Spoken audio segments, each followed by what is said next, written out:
Hi everyone, my name is Mugdha and I'm an engineering manager at Google. I work in the data center software team, and today I wanted to kind of talk about some of the challenges, or I would say some of the cool work that we are doing towards getting to our vision of self-healing data centers.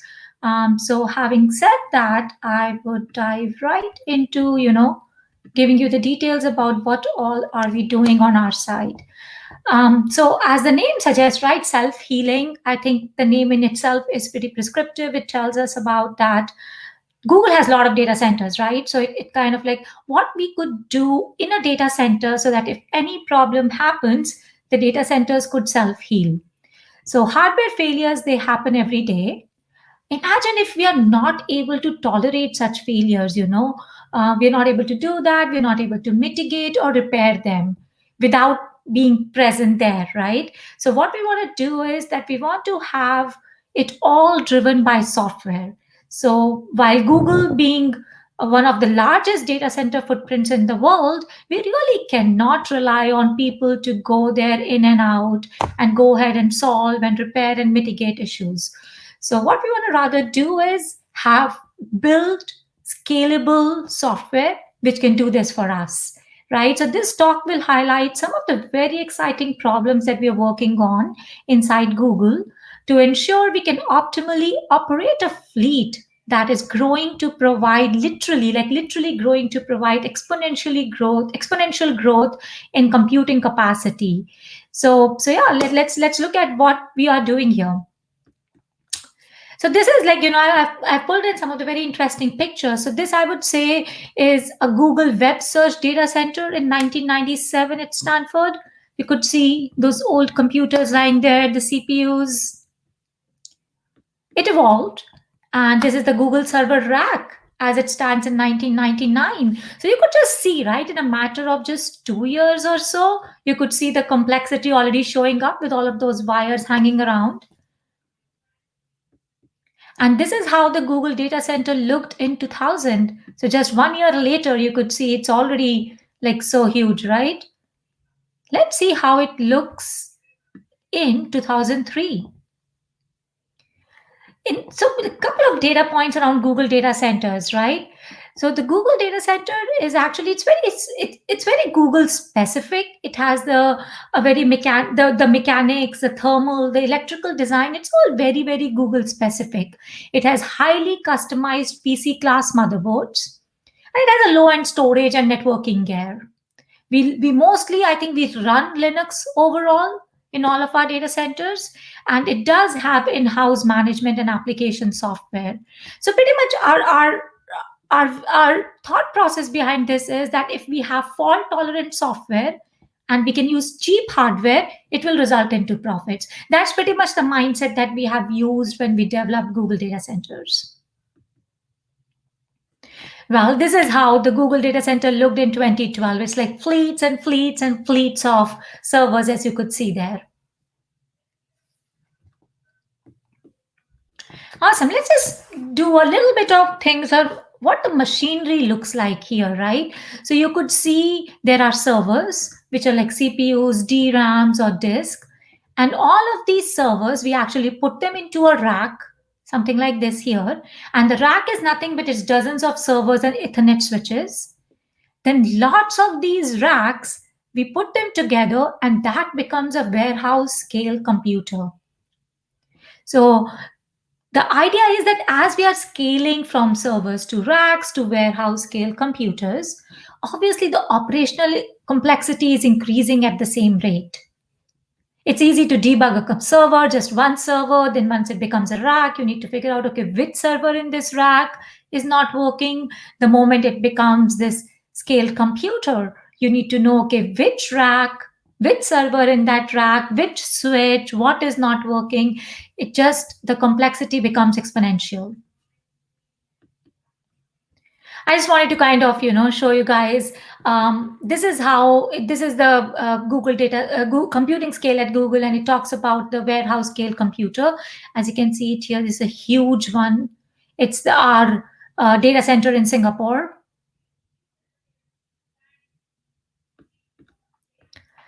And this is the cloud TPU pod. A TPU pod, it was built with 64 second generation, and it actually delivers up to 11.5 petaflops of machine learning acceleration.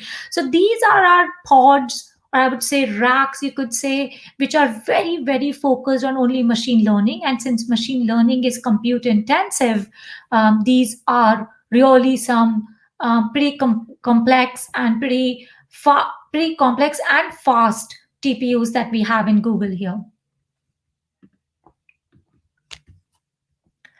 The explosive computational requirements, right? So as you may know, right, I was showing you how the Google data center evolved.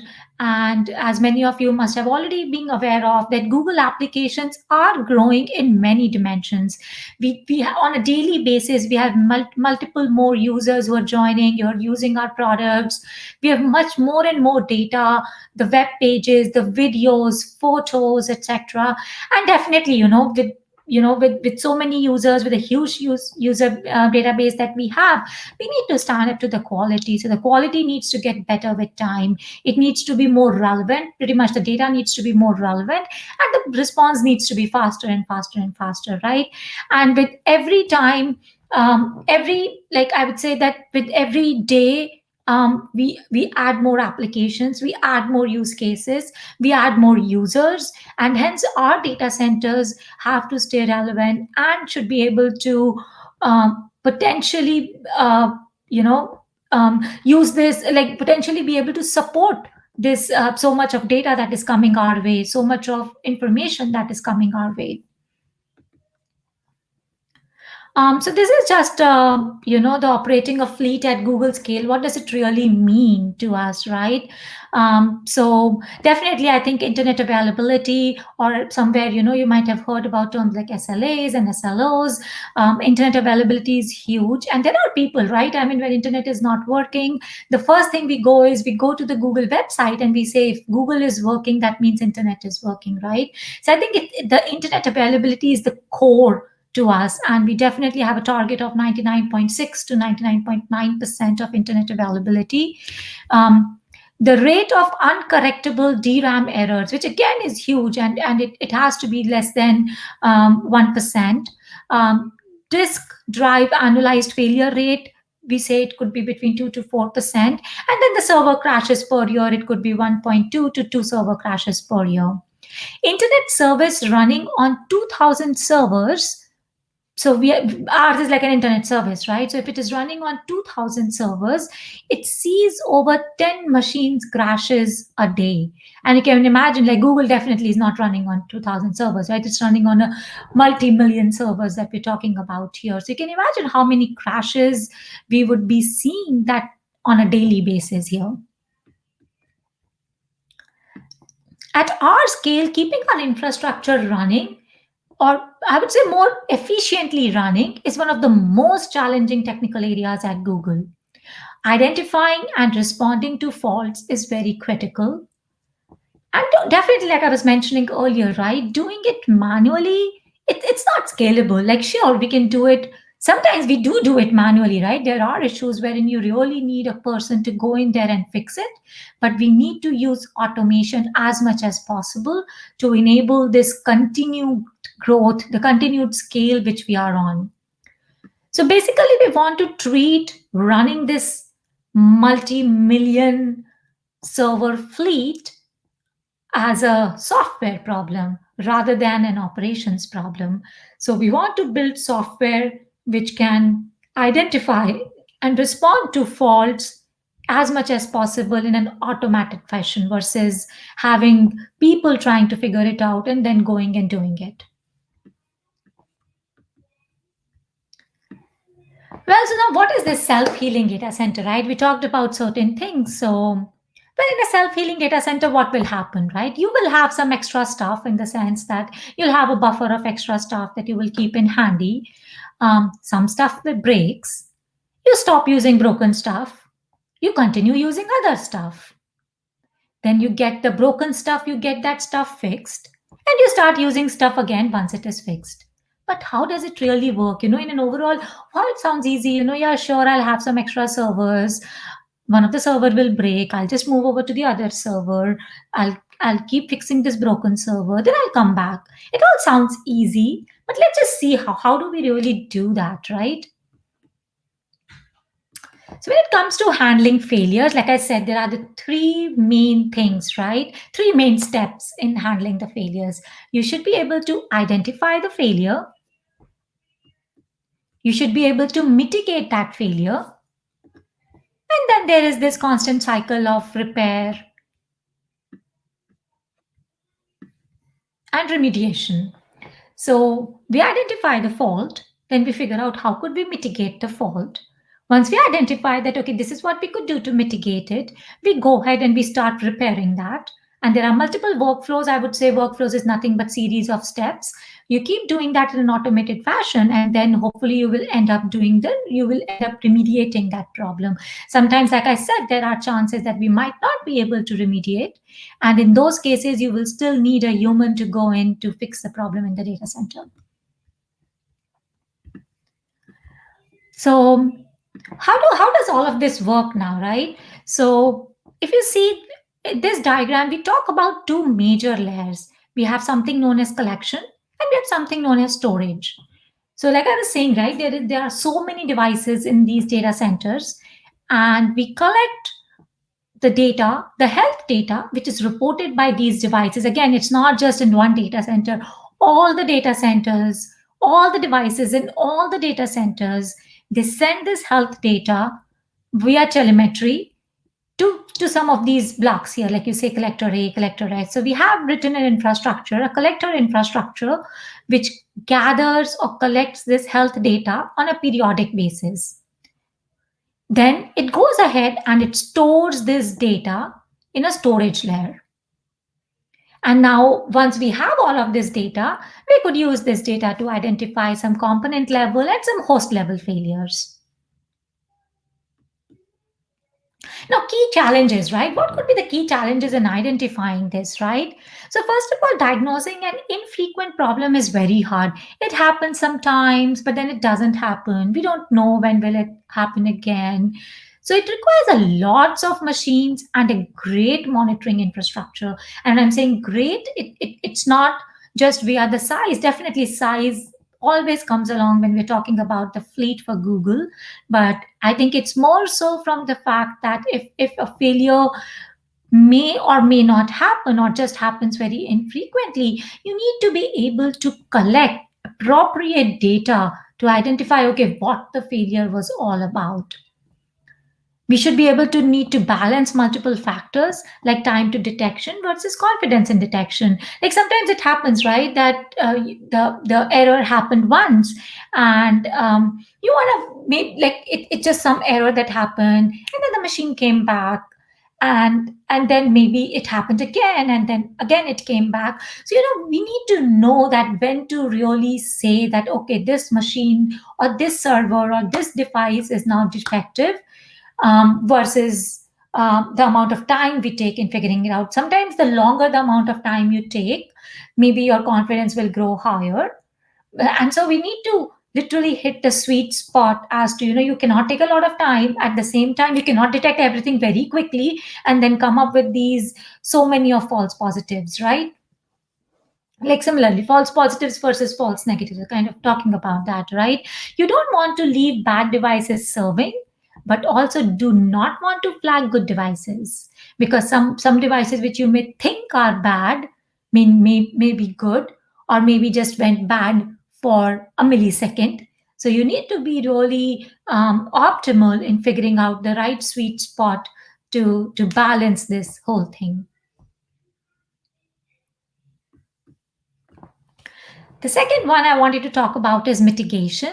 So the first step was identification. The second step is mitigation. Once we detect the fault, we need to ensure that the production services are not impacted. So we need to migrate the jobs. You need to remove the resources. You need to replicate the data. Definitely data integrity. We cannot really lose our data. We cannot really have any loss of data that can happen due to this production, due to this machine failure or due to this fault, right? And then we need to Depending on the nature of the fault, whether it is critical versus not critical, we'll have to figure out how to go ahead and then mitigate the issue. So, like I said, right, once we want to try to mitigate the issue, we want to maybe, like, if a user's workload is running on that machine, we'll try to migrate it to some other machine. We'll quickly replicate the data. And again, like all of the Google applications are built to handle these kind of hardware failures. So the data replication is kind of an inbuilt property of any distributed system, and definitely Google is a standing example of that. Depending on the nature of the fault, again, critical, like when I say if it is a critical fault versus a non-critical, sometimes if it's a non-critical fault, you could leave that system maybe running a little while longer, but do not bring any more load to it. But you can leave it a little bit longer so that the existing jobs can just finish off versus doing all of this job of migrating and so on and so forth, right? And that's what I'm saying. It's a lot of thinking, lot of learning, lot of prediction that goes in getting this right. And we'll talk about a lot of predictive future machine learning analysis around this in the upcoming slides. The key challenge is to mitigation, right? You want to perform less disruptive actions wherever possible, like I was saying, right? Sometimes you may not want to move the workloads if it is not a critical fault. You want to do something less disruptive. For example, one of the actions could be that sometimes it's easy, right? Like I don't know how many of you remember, but in the past, like one of the easy thing to fix any of the computer is to just go ahead and reboot it, right? So sometimes it's depending that do you want to just go ahead and do a quick reboot versus doing a full blown repairs for some fault. So I think we need to figure out all of this is associated with a certain cost. So however we plan to mitigate a failure, there's a cost associated, and we want to make sure that that cost always stays down. Mitigation can vary depending on the type of machine and the service that is using it. Some services are more resilient to faults than others. Like I was saying that some of the services could handle a bit of failure here and there, while some of the services might be very, very time critical and cannot handle any failures. So we'll have to be, it's very, very application dependent. It's very, very machine dependent as well. Then the third step in this whole process is remediation, which means kind of determining the corrective action which is required to fix that device. So within remediation, we have 3 steps. You have the diagnosis, you figure out what the issue is. Then you figure out, okay, what action needs to be taken to go ahead and fix this issue. Once you go ahead and take that action, you then run the test just to make sure this test passed. If it passed, then you could say this machine is returned back to the fleet, or you could say this machine is back in the serving status. And if the test failed, then you go ahead and you keep running this cycle. You might be figuring out that what if the diagnosis keep failing, or you keep going in this non-stop cycle? No, that's not the case. Obviously, there's a break that happens. So we do have logic in place to make sure that we do not keep going through this cycle ever and ever. And once, after a couple of times, if we're still not able to fix it, we have other systems that come in to kind of try to figure out, okay, what is going on. And the worst case, there is always something that if we're just not able to fix it, you will have human kind of going in and figuring out the manual diagnosis. The key challenges of remediation, dealing with correlated failures, right? I think that's a very challenging thing. So one single machine, a single device is failing, sure. But if a network or a power equipment fails, it can result in a failure of multiple devices. And that is something, right? You'll just say, oh, my computer is not working. But the first thing you start looking at is, oh, this is not working. But then you figure out, oh, maybe the power outlet is the one that is a problem. Or, it's maybe the router that's not working. So when it's the correlated failures, which leads to this multiple failures, I think it becomes very difficult to figure out that what exactly is going on. Sometimes multiple disks may appear to fail due to a problem in the disk controller. So that again is pretty challenging to kind of detect and remediate. Motherboard failure masquerading as RAM or CPU failures, right? That yet another thing which is very difficult because you don't even see it ever as a motherboard failure. You'll see it as a RAM failures happening or CPU failures happening, and they just masquerade it behind these errors, and then you're just figuring out, okay, what is going on. So I would say that a lot of years and years of learning, years and years of historical data is what we have to kind of look into, okay, what kind of errors you could see in what kind of scenarios, what would that mean, what would be the right action to take if you see those kind of errors. Some of the challenges that we have observed in our fleet is actually the repair quality. How likely a repair action will actually fix a problem, which accurately determining which component was at fault. So why am I saying that is that sometimes, you may think, oh, maybe it's my networking cable. You tried to switch the cable, but then again, it didn't work. Then you said, oh, maybe, the router needs to be switched, and you switch the router and so on and so forth, right? So it's very important to us that the repair action that is being suggested, it helps fix the problem, because if it doesn't, you are definitely increasing the component cost. You jack the wire, so you need to go ahead and there's a cost involved. There's a cost involved if you switch down to the router and so on and so forth. So if you can accurately figure out it, okay, go ahead and do this part, then you're saving onto the component cost, you're saving onto the labor cost. Somebody is doing thousands of steps before getting to the right one, right? So you don't want that. So you need to balance the time to repair versus the cost. Now again, you'll think, oh, if it is so much, then why don't you just go ahead and always replace the servers? No, we can't do that as well, right? Because always replacing is too high, the cost is too high. So we need to balance it, and I think that this is what, like, the balancing act here is what is pretty challenging, because it's very tough to say what is the optimal cost here, and I think that's where there's always a room to improve more and more. Some of the new platforms, I talked about the TPUs, right, used for machine learning, they have increasingly complex failure modes and extremely high availability requirements. So if any failures, these are like one of those critical kind of failures. If they happen, then we need to really remediate them and figure out how to remediate them faster. And definitely determining the success, right? That whether the repair, because what happens that, maybe you rebooted the machine and then it worked for some time, and then it again end up into this cycle. So you need to figure out that the steps that you did, how successful were they in remediating the problem. So I think that again is a very, very key challenge here.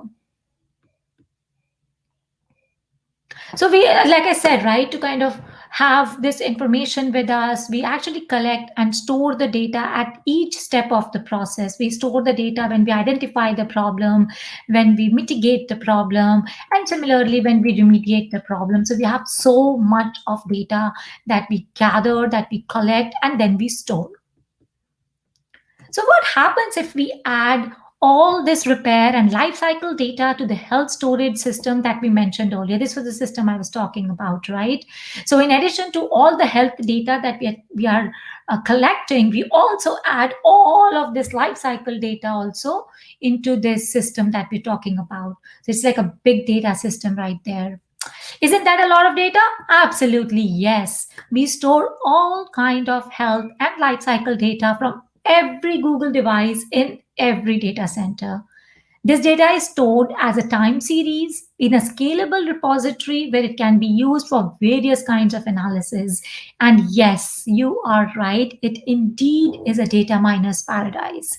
And I have my team working on, like, pretty much owning this infrastructure, the collection and the storage infrastructure. And I can tell you that, it's a lot of challenging, a lot of interesting work. And sometimes you feel that, oh, you have all of these storage systems. No, but the demands are increasing, the response time has to increase.